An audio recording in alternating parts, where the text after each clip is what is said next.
began, not with a bang, but with a whisper of shattered promises and a slow, creeping dread. It began with maps being redrawn, not on paper, but in the minds of men hungry for vengeance and power. The easy answer, the one history textbooks often offer, is simple. Germany invaded Poland. But to truly understand why the world plunged into its most devastating conflict, a war that swallowed 80 million souls, we must peel back the layers of decades of simmering resentments, profound economic collapse, and a chilling series of miscalculations.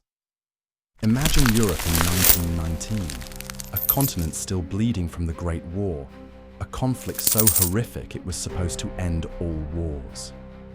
Victorious nations gathered at Versailles, poised to dictate peace, but instead they forged a treaty that would become a poisoned chalice. Germany, crushed and humiliated, was forced to accept sole blame for the war, stripped of territory, shackled with impossible reparations payments, and left with a military reduced to a symbolic gesture. The ink was barely dry, and already a deep, festering wound was opened. This wasn't peace. It was a ceasefire, a pause before the next round. The proud German people, once a global power, felt betrayed, violated, and utterly powerless. It was fertile ground for a radical seed to sprout. Then came the Roaring Twenties, a fleeting moment of prosperity that masked the fragility of the global economy. Beneath the jazz and flapper dresses, the foundations were cracking. And when they finally gave way in 1929, the world plunged into the Great Depression.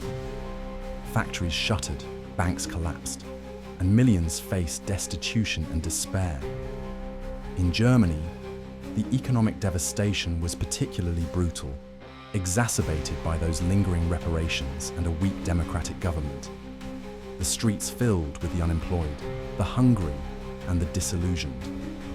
When people have nothing left to lose, they often turn to desperate measures, and charismatic voices promising salvation suddenly sound very appealing.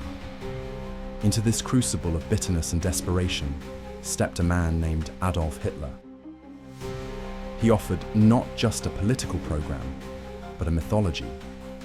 He promised to restore Germany's pride, to defy the injustices of Versailles, to build a glorious empire. He spoke of national destiny, of racial purity, and of a cleansing fire that would burn away the weakness and corruption of the past.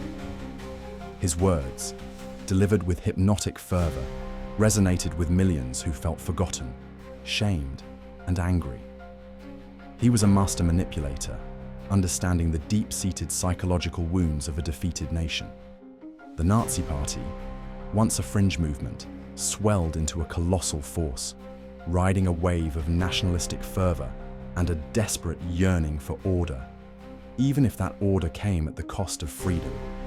The West watched, initially with a mixture of disbelief and a chilling indifference, often underestimating the true malevolence lurking beneath the swastika banner.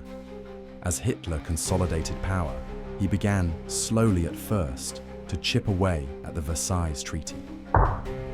In 1935, Germany openly rearmed, defying the strict limitations. The League of Nations, the international body created to prevent another war, proved toothless, issuing condemnations but taking no action. This emboldened Hitler. A year later, German troops marched into the Rhineland, a demilitarized zone on Germany's border with France. It was a gamble, a direct challenge to the Western powers. France could have, and probably should have, responded with force. But memories of the Great War were fresh.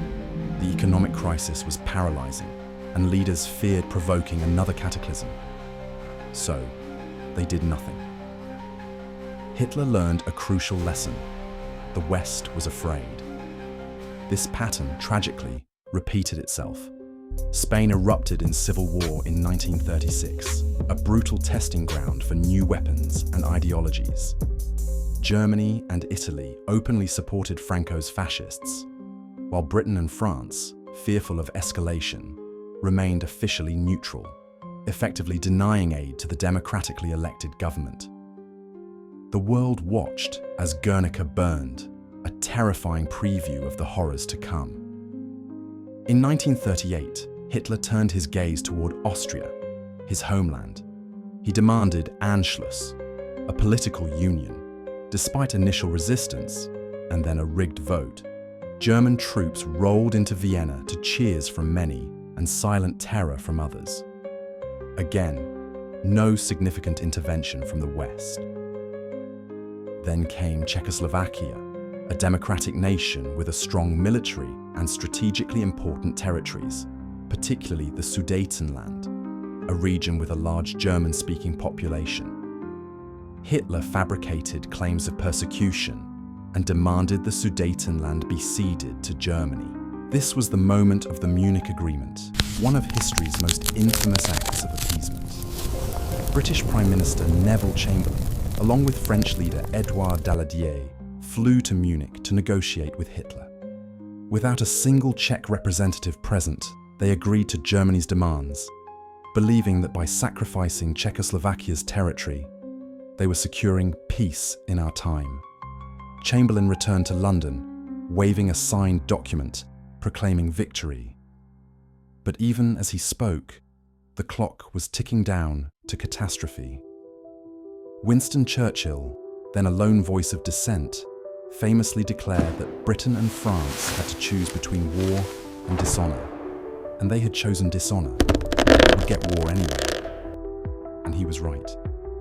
The ink on the Munich Agreement was barely dry when Hitler, in March 1939, completely disregarded his promises and invaded the rest of Czechoslovakia.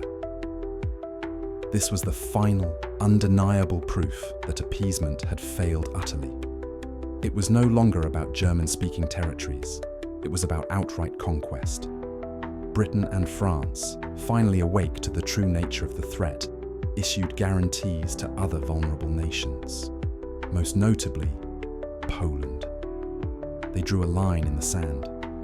But Hitler had one more shocking card to play. For months, the world had watched with bated breath, assuming an inevitable clash between Nazi Germany and Soviet Russia, two ideological arch-enemies. Yet, in August 1939, came the Molotov-Ribbentrop Pact, a non-aggression treaty between Germany and the Soviet Union. The world reeled. This wasn't just a peace pact. It contained secret protocols to divide Eastern Europe, specifically Poland, between them.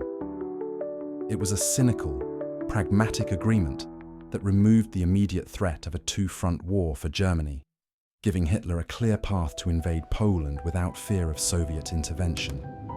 The stage was set. On September 1st, 1939, German tanks rolled across the Polish border. The Blitzkrieg, a terrifying new form of warfare, unleashed its fury. Poland, caught between two giants and overwhelmed by the speed and brutality of the German attack, fought bravely but was swiftly crushed. 2 days later, on September 3rd, 1939, Britain and France, honouring their guarantee, declared war on Germany.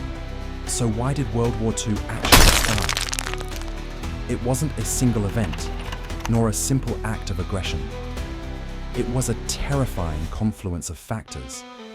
The punitive peace that bred resentment, the economic collapse that fueled extremism, the rise of a charismatic monster who promised salvation through destruction, the failure of international institutions, and the misguided belief that aggression could be sated through appeasement.